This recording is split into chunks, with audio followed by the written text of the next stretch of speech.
Hello, I'm Nic Saunders, and I'm absolutely thrilled to welcome you to Season 1, Episode 1 of How We Get There, Stories of Transformation and Redemption in Tech. This podcast will explore through my own experiences and those of my guests, the way tech can change lives, alter trajectories, and give people space in this world that they might not have had otherwise. So I'd like to welcome my guest, Murray McKay. Welcome, Murray. Hey, thanks for having me. Now, you and I kind of have a lot in common. We actually met outside of the industry that we work in, kind of through the Absolutely. alternative and punk scene. Yeah, that's how this happened. Yeah. Oh, yeah. And so I think it's cool that kind of, despite maybe people's perspectives who see us in those spaces, that we're both thriving professionals. So I wonder how you feel about like negotiating those two identities at work and in your private life. I like to think that professionally I don't try to hide any of what I am like in my day-to-day life, I don't try to masquerade as something I'm not when I'm in a professional space, I try to be genuine and what I am all the time. So I've never had any issues, so it's Yeah. been Yeah. for me. I think that's what's cool about tech, right? Is that it kind of makes that space that maybe other workplaces wouldn't. I know that when I started at my first tech company, I had neon pink hair and all my piercings, and I was being hired as an office manager. And I think about what an office manager might have looked like in other industries, and I Yeah. probably wouldn't have gotten the job. It's, honestly, when I first started working for the company I work for now, Pixamundo, I showed up the first few weeks wearing like button-down shirts, and I felt like such a fraud. And quickly, I noticed that like a lot of people in the office were like, oh, not punks or anything, but people were just wearing their average, and nobody was masquerading about with like ties and stuff. So it was Yeah. pretty seamless for me to just like, oh yeah, I can dress however I want. I can be who I am. Yeah, it was pretty easy. Yeah. Yeah. And I think when you get to act that way and dress the way that you're comfortable, you can be more effective, right? When you're wearing that mask, it's like when I've worked at law firms and I had a dress code, I always felt discomfort, which was distracting. So Sure. I couldn't really be myself. So have you worked in the tech industry for the entirety of your career, or were you doing other things before that? No, I spent the first like 18, 20 years of my like professional life working in kitchens. And so, yeah, I did that for like 18, maybe 20 years. And then 8 years ago, I had a son, and it quickly became obvious I could not support like a family on a kitchen guy's. There's no money in that game. Like, it's a lot of fun, but there's no money in it. So Wow. my best friend was like, hey, you should learn to be a lighter in CGFX lighter. And so I spent like 3 months. I just like buckled down and spent 3 months learning that. But then an opportunity opened up to become a production coordinator for a company. And so I took that, and I got away from being more the artist end and moved more into like production side stuff. And Mhm. yeah, I've been doing that since. Yeah. Yeah. I can relate to that myself, like working in theater, which was very fun, and doing costume design, which was really rewarding creatively, but it's tough, right? Like those those pay structures are not developed around Yeah. sustainable lives. So I think that that's kind of the thought behind this podcast in itself, is that the tech industry does provide a living wage for a lot of people and creates that upward social mobility so that you For sure. can take care of your kids and make a comfortable life. So before you were working in kitchens, were you a little no good Nick like myself? Absolutely, 100%. I It was a fun time. Like, honestly, I would encourage anybody to spend a few years doing that, because like really kitchen work, especially because like you learn a very valuable skill in just like feeding people and like Mhm. understanding how to make dinner out of nothing, which you're gonna have to do if you're working in the industry because you don't have any money. It's a very useful skill, and like I'll encourage my son to try to do it for a bit, but not as a lifetime style career. Like, Yeah. it's not sustainable long term. Plus, like, the culture of the whole thing is, how do I say this nicely?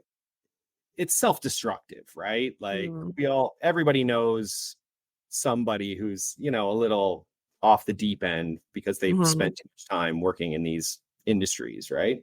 So, Yeah. yeah. Yeah, and I think burnout is like kind of a risk of all industries, right? And I've spoken on other podcasts about that in the tech industry, even by virtue of our work being in our homes often and there Yeah. being no place to escape it. But I think you make a good point with serving and working in kitchens, it becomes your whole world. And that's not super healthy either. No. Always about balance for sure. So I'm curious about your coworkers and what you've noticed about them, because I've got some observations about that as well, but I'd love to hear you share something. How do you mean? Just, would you say that they're like you? Would you say that they're kind of just scattershot, completely different people, all of them coming together for a common goal? Are Yeah, they kind of honestly, homogenous? I frequently feel like in when I when I have when we have like groups when we get together because everybody works from home and when we all get together, it's really strange because everybody's from these very eclectic backgrounds and like no two people are kind of on the same page about what's happening with their lives and stuff. But I feel like it's because we're all how do I want to say this? I feel like there's a camaraderie, we're all on the same page about a lot of professional things, but we can all get along very easily. I've never met like another, let's say, punk that works in the industry per se, but I've met a lot of people who are like, we have similar outlooks on life, And it's Mhm, it's it's a young industry too, right? Like there aren't a lot of older people, so like it's very easy to like get along with most people. Everybody seems politically on the same page too. Like mhm. meet a lot of highly conservative types, I've found at least. Yeah, Yeah, and it's like a very like open and accepting field I've found. Even though yeah, like most, like I have a very little in common with a lot of these people socially, but yeah, I've met some yeah. great people. I've made a lot of like I'm sure lifelong friends. Yeah, I would say that that's kind of my same observation. Is just there is not necessarily people that I would usually meet, maybe in my social circles, but there's Mm. an authenticity there that is unique to the industry by virtue of what we talked about before. There's not a lot of masking. People are welcome to come as they are and bring their skills. So, would you agree that tech is more of a meritocracy than some industries? Oh yeah, for sure, 100%. Yeah, Like, yeah, yeah, it's a there's a great leveling of all playing fields here. I feel like too, like everybody, you know, everything's based on merit. Nothing is based on your exterior look or anything. It's all like everybody is just shit. either have the answer or you don't, like it's either getting done or it's not. That's I think what appeals to me about it is, and maybe there's a little brutality there, but I personally enjoy that way of operating is, be who you want to be, do what you want to do, be a freak, a geek, whatever, but did you get it done at the end of the day? Did you get along? Were you kind? And that's all of it. Yeah, I would agree with that for sure. Especially Yeah. coming out of like kitchen settings too, like where Mhm.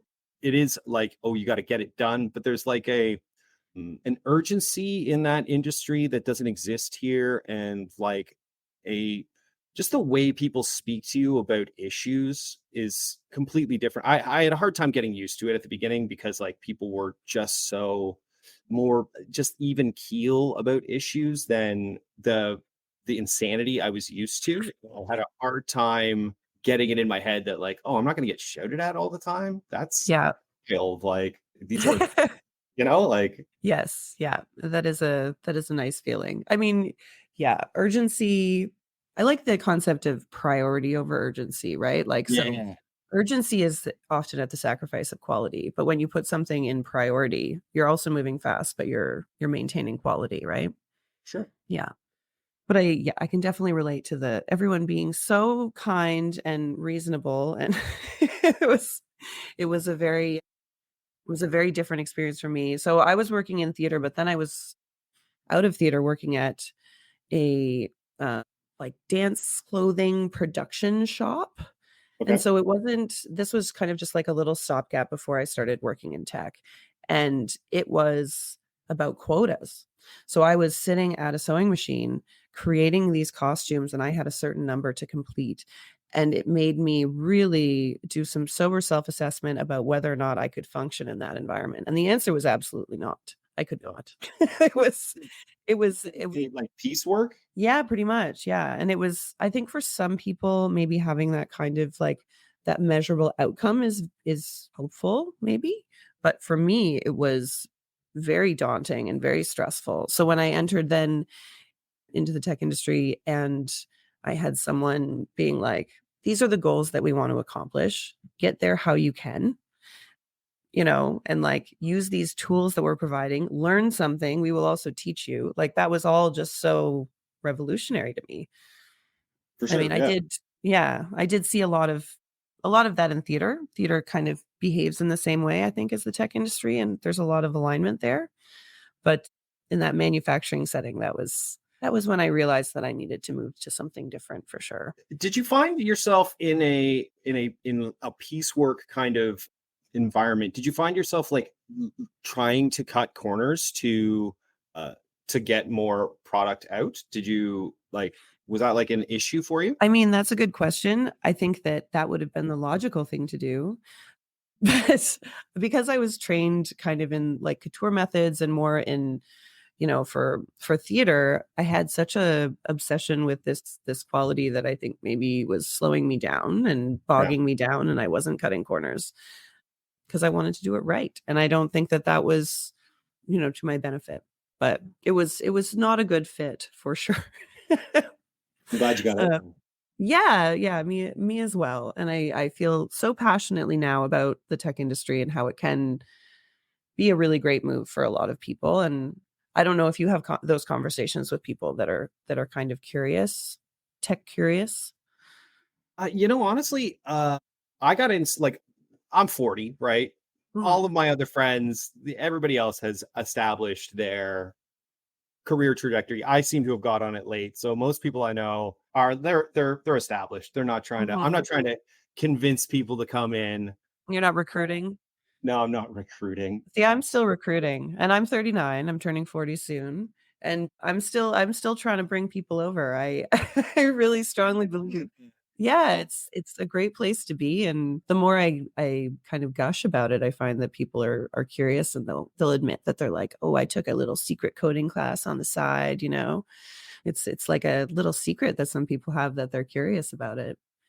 It's a fun thing too. Like honestly, coding especially is like it's a fun thing to learn, even if you're not going to do anything with it.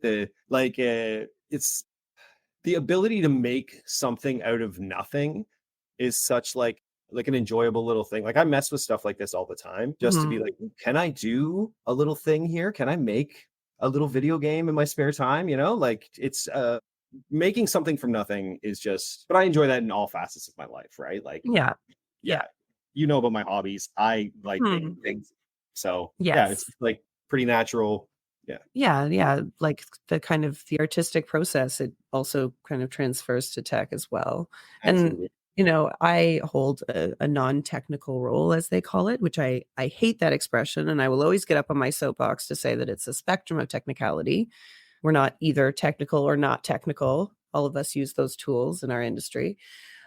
But I do fall on that side of the spectrum and still find myself, digging into that, like, learning a little bit of like Python or like, trying to understand it a little bit better. And it is very rewarding for sure. Even for someone like me who maybe doesn't have that proclivity like my colleagues do. Anybody can learn it though. It's the barrier to entry has never been lower, like anybody Mhm.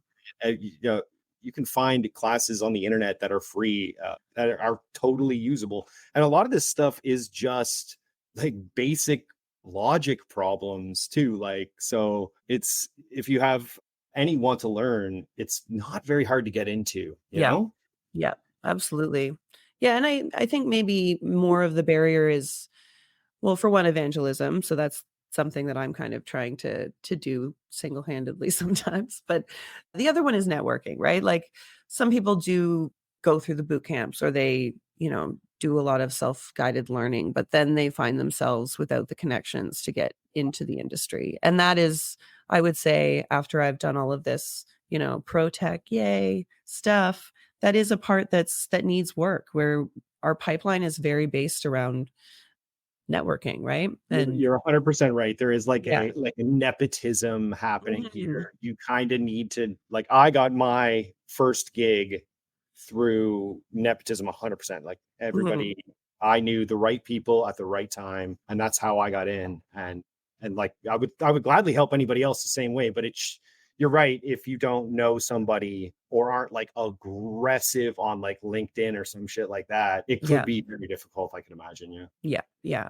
And that's, some of the advice that I give to people is that if they don't have the network beyond me, is to be that aggressive and find like a startup that they think is interesting, and cold call the CEO, and they're like, that is madness. And I'm like, that's what it takes though, is kind of introducing yourself to somebody and becoming known, because otherwise you're just going to keep knocking on those doors. And I don't think a lot of hiring is happening from just shooting off a resume with no follow-up, right? Oh, definitely not. Do people still Yeah. use resumes at all in this industry specifically? Like, I don't Yes, think it's a thing anymore.